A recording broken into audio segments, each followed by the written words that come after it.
Well, can you get a custom feel in your pocket knives for $35? That's what we're going to answer today in this episode of Gideon's Tactical. Welcome, folks, to another episode here. I'm your host, Aaron. Really excited today to walk you through this Stedemon knives BP-02. Now, I've had my eye on this knife and this knife company for a while now because this just has such elegant lines, motion to the design, has kind of an Asian feel to it, a little bit of a katana style to it.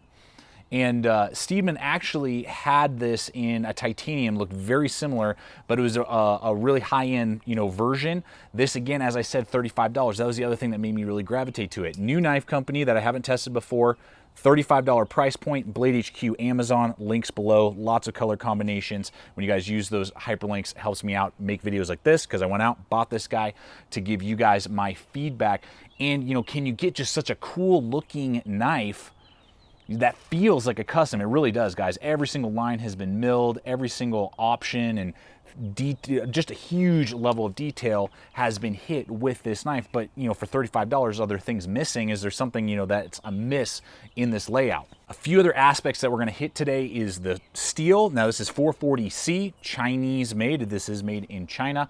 And we're actually going to do a cordage test today and compare it up against the rake P801 and Sandvik 14C28N. We're going to talk about edge retention. We're going to hit it up against AUS 8. We're going to do a cordage test in this video. So you guys are going to see a lot of cool testing and just concept discussion. But I also want to hit three things that I noticed when watching other videos and doing a little bit of research and reading some reviews on some things that other people have complained about that I'm not seeing with this design. So I want to answer these right out of the gate. I heard some people complaining that their thumb studs in the past, and these are all from past like maybe 6 months or later comments that I have seen, their thumb studs were a little gnarly. They had to kind of like machine them because they were just really sharp. Mine are not sharp at all. They feel very comfortable.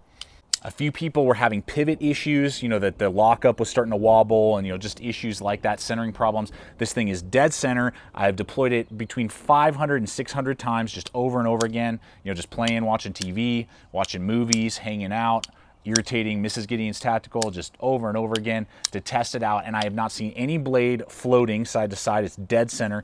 And the lockup is superb. It's rock solid. And finally, there was some concern that the blade was risen a little too high, like the very tip was hanging out above this little lip here, and people were catching their finger, I guess, on it. I am rubbing and rubbing, no hook. It's definitely buried in there about, I would say, a millimeter or so. Even when I push, I cannot catch it. Not stabbing myself and pushing as hard as I can. So there's no concern there. And all of those things I just hit were from videos and comments that I've seen that are at least 6 months old. So I think Stedemon has kind of taken a look at the design, maybe tweaked it ever so slightly, and maybe answered some of the problems that some of you had. Again, this is my mileage. Your mileage may vary, but I'm seeing great results with this knife, having purchased it just recently from Blade HQ. So let's go ahead, guys, dive into the video and see what the knife can do for us and if we're gonna get that custom feel for a budget price. Dude, just love the flow of the knife. Here we are. Let's go ahead and look at the business end of the blade. Now, this is their smoke washed, stone wash type of look, acid wash. Lots of companies call it different stuff. Love it. Super elegant. I believe there is a satin version as well that is out there. Now, what we are looking at from handle to tip is going to be 3.375 inches overall length. Then we are looking at a height from edge of the blade to the spine of 1 inch at its maximum back here. And then we're looking at a thickness, and we'll talk about this in just a little bit, of 0.15. So thicker than a lot of other pocket knives in this size range. It's on the stouter end. We are looking at a saber grind, very mild swedge all the way to that tip. That is nice and strong, still precise enough that I can do a lot of work, but it's a strong tip, which is really nice.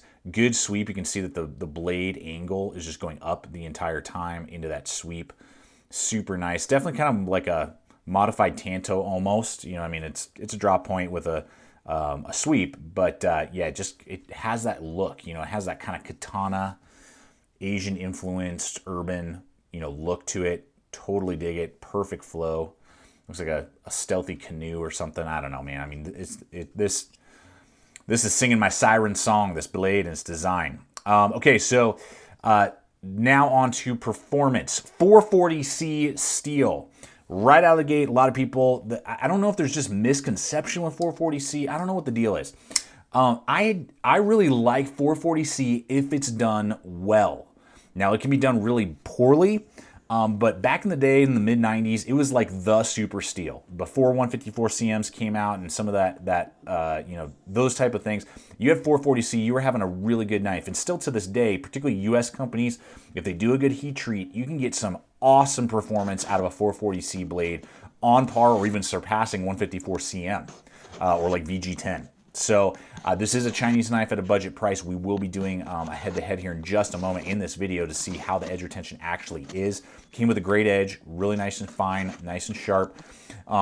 With the performance that I've been rolling in these last few minutes, you know, as we've been talking about the blade itself, what I found is that it's a very precise, great cutter, but the blade thickness, it's just not going to be quite the slicer, particularly like through cardboard, that you would see just with thinner blades. It's pure geometry. You can't get around it. That it just seems to bind up a little bit more. Now, does it cut fine? Yeah, we're going to talk about edge retention here in just a second with the 440C compared to some other blades that we have and different steels that are available. But that is something that I will note, that the thicker blade just makes it, not by a lot, but there is a little bit of a noticeable binding sometimes. You just have to put a little bit more force and pressure on the knife to get it to slice through cardboard than I've seen with other knives. When it comes to like rope and cordage and packaging and that type of stuff, same as anything else, and is really good and precise in its performance. All right, hemp rope challenge. Took the hemp rope and said, let's see how many cuts it takes. And so lined this bad boy up, did a ton of passes with it. Now this is with some ceramic rods tuned up to my preference, and the other steels and other blades we're gonna look at here today is all my preference, so and my edge on them, which is totally fine. I'm just giving you perspective on how well the steel holds its edge. And so what I found was that after a ton of passes, I'm going to say 107. Still very usable edge, but I can tell this part is getting pretty dull. 107. So to test that out in comparison, did the Rake P-801 in Sandvik 14C28N. Great steel, really good steel. It's not quite as rust resistant, but close to 440C. And went to town, exact same piece of rope. And I found that because, and this is where the grind angle also comes in, because it's a full flat grind, it's a thinner blade, the first about 30 passes were noticeably easier, whereas the Stedemon just kind of kept consistently the same pressure I had to push all the way through to like about 100, and then I could tell it was really starting to die out, and then, you know, 107 is what I got to. Again, this isn't perfectly scientific, guys, this is just kind of giving you a generalization here, but after having done all of that, it totally... 97. I'm going to say 97 on that one. It's becoming really hard to get through there. 97 on the Rake Rookie. So within 10 passes of each other, very similar, I would say, to 14C28N, and definitely a step up over most of the AUS 8 you're going to encounter. So I took the K-Bar Dozer with AUS 8A steel. Decent heat treat. It's not the best heat treat on AUS 8 that I've seen, and did some passes with that on the same piece of rope. So I got 65 passes before it really started to get hard, and I can feel that spot's pretty dull on AUS 8A steel. As well as outperform most other Chinese steels that you're going to find, that particularly in like the Sandviks and in other like 440A, 440C, 420, you know, HCR 13 MOV, AUS 8, I would say that this Stedemon can definitely hold its own with the 440C, and I do not view 440C as junk steel as long as it's done well. So we're going to go ahead and hit lockup and deployment here on the knife, and we're going to start off with perfect centering straight down the middle there with very minimal tolerances on either side. So guys, I mean, if a $35 Chinese knife that's looking like this, giving us this type of stuff can do it, without the blade floating left and right, giving us a perfect centering. I don't really have a lot of tolerance for knife companies that want to charge me $60 and they can't keep the knife centered, and there's pivot problems, different things like that. I've probably opened this 500 times by now, just constantly, because it's so smooth. with the multi-roll ball bearings is what they say are in here. So it's a multi-roll ball bearing deployment, ultra smooth. And you'll see that in a lot of comments, a lot of posts. I was posting on Instagram. Follow us on Instagram. It's a great way to communicate, see what's up and coming. I posted a photo of this. Guys, give me some feedback. What are you thinking about this knife? And several guys who own it, they were just like, man, so smooth. And I absolutely agree. Multi-roll ball bearings in there, which is nuts for the price point. Perfect centering, like I said. Great liner lock, thicker than a lot of the other ones we've been looking at lately. Hits right there where it's supposed to. Fantastic. Super solid lockup. Better than a lot of other knives I own. No wobble left and right, none up and down. Super ultra solid lockup. And again, been using this, playing with it constantly since I got it. This has been a knife that just got me excited lately. And I get so many knives, lots of good ones, but man, just the looks, the price point, the performance, all of it is just elegant, awesome. So there you have it, liner lock. Just above, right there, disengage, closes it. The detent is decent. If I really whip it, it will absolutely fly open. So it's not the strongest detent I've seen, but it's a little bit. We have those thumb studs. Real nice on either side. They've even milled out the liner. You can see here, right there, the liner lock has a little bit of milling so that the thumb stud will fit perfectly on that side. Lefties easily deploys without even flicking the wrist, which is great, and then closing it. Totally easy to do, and I am right-handed, so left-handed dominant is easy. And then right-handed, very easy with those thumb studs. So great. Super solid lockup, smooth as butter deployment, great thumb studs, perfect centering, $35, mind-blowing. All right, we're going to go ahead and hit the handle and the ergonomics, and this is where we're going to see just a ton of attention to detail. Really, what you're getting for the price is mind-boggling for what we're going to see here today. So overall length on the handle is going to be 4.375. Great handle length there. G10 handle scales, tons of different color combinations out there, which is nice. This is kind of like a tan, a light tan. And then you do have stainless steel liners that have been massively milled out. Hopefully you guys can see that in there, which makes this knife with the big steel liners in there come in at only 3.62 ounces. For the size of the knife, for the price point, for all the different things we're getting, that is like mind-boggling. I mean, this could easily have weighed double that weight if they hadn't milled out the liners and done some of the stuff. So very cool there. And the maximum thickness is 0.52 on the handle thickness. So that's what we're looking at. Every single line has been milled and machined. I mean, it is ridiculous what they have done with this. Even the patterns on the G10, hopefully you guys can pick it up on frame. They're just going horizontal this way, then they've been angled on the sides, on the lips, basically. I would say a light traction. This is definitely more of like an EDC, dress knife is what I would say that this would, fall into the category. It's not heavily jimped anywhere. Awesome, elegant flow, I think, to just the overall design, and the handle definitely helps with that, kind of sweeping up ever so slightly. We have a little bit of very blocky jimping. You don't even really feel it. It just gives you a little bit to purchase on the underside here. But even that has been milled, so it's not sharp at all. Really dig that. Then you got a G10 spacer back here with a really large lanyard hole. That's nice. And zero hot spots, guys. I mean, just really feels good in my large size hands. The handle is what really helps sell the knife to me. Super nice. Feels really good in the hand. Just really simple. Slight little cutout. No flipper. It's a thumb stud, but just gives you enough there to really lock in. And so even when I was doing the harder tasks, bearing down on the blade, I didn't feel like I was going to lose traction and slide up. So that is a plus. Again, I would not say it's some sort of tactical knife or something like that you would want to deploy and thrust with. You could hop up on that without too much difficulty, but that cut-in is perfect right there, guys. So zero complaints. One of the coolest looking handles and very functional, very ergonomic. All right, let's go ahead and hit the pocket clip. You got the name right there on the pocket clip. Pretty low profile, not super flashy in that sense. It is satin, so it will stick out a little bit, stand out a little bit. It is four-way directional, which is awesome. So tip up, tip down, right or left. It slides underneath these pivot. These two are the pivot, and then these two are just standoffs for the pocket clip. But you just slide it out and then, swap it over.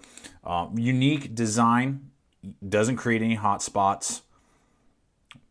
Really have no issues with it. It is not quite as deep as it could be. It is that loop over. If they had just brought it up a little bit, that would have even helped a little bit. Still pretty low profile in the pocket. All right, so we're going to go ahead and talk price at this point now that we've talked about blade steel, and I want to run a couple other knives just as concepts here and just more like shape and size and, you know, that type of thing.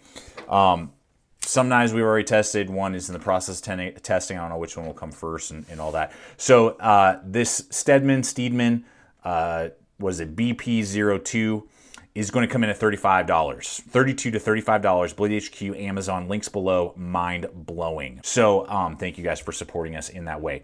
So just to give you some concept, really the only blade that, in my opinion, even comes close is going to be the Rake, Rookie, whatever, however. What is this? The P-0801. This is the SB in Sandvik 14C28N that we recently talked about. Very similar size. This is also going to be $35, $30 for the satin version. Frame lock, so that's going to be a little bit, you know, depending on your, you know, thought process, possibly a little bit better. Ball bearings as well. This one's going to be flipper versus thumb stud. Some of you will like it, some of you will not. It is a righty only. It has a little bit higher deep ride pocket clip. So pros and cons there. Very, very good knife. Totally love it. One of the like game-changing knives in my opinion. But I would say that this Stedemon is very, very close. And depending on what you prefer, could be even surpassing the Rook in what you get for $35. I mean, it is mind-blowing. And because really else on the market, I mean, we're looking here at the CRKT Crossbones, very similar kind of profile, Asian, you know, influenced, very cool, AUS 8 steel. I mean, this thing's gonna be like $55, $60, almost double the price, made in Taiwan. And then we're looking up here at the Kaiser, and I'm probably jacking up the name, Bergerler. I don't know. I'm sure I'll get, you know, tons of pronunciation Nazis telling me that I didn't pronounce that right. I'm sure I didn't. But this guy that I'm annotating in right now, $50, VG10 steel, so arguably a much upgrade over the steel. But, you know, we're talking 20, you know, $15 to $20 more, you know, for a similar type of knife. So those are just things that you need to consider. And what I believe this knife right here, this Stedemon produces for the money is mind-boggling, and really only the Rake can compete. Well, there you have it, folks. I feel like it is. I mean, the lines, the design, the steel performance, which was outstanding.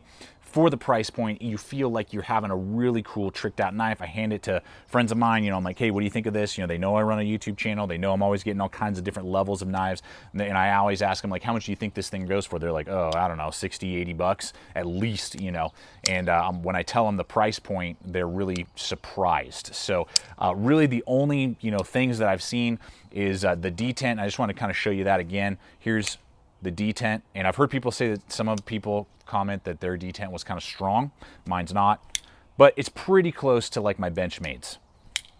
You know, I have to whip it a little bit more than I do with this guy.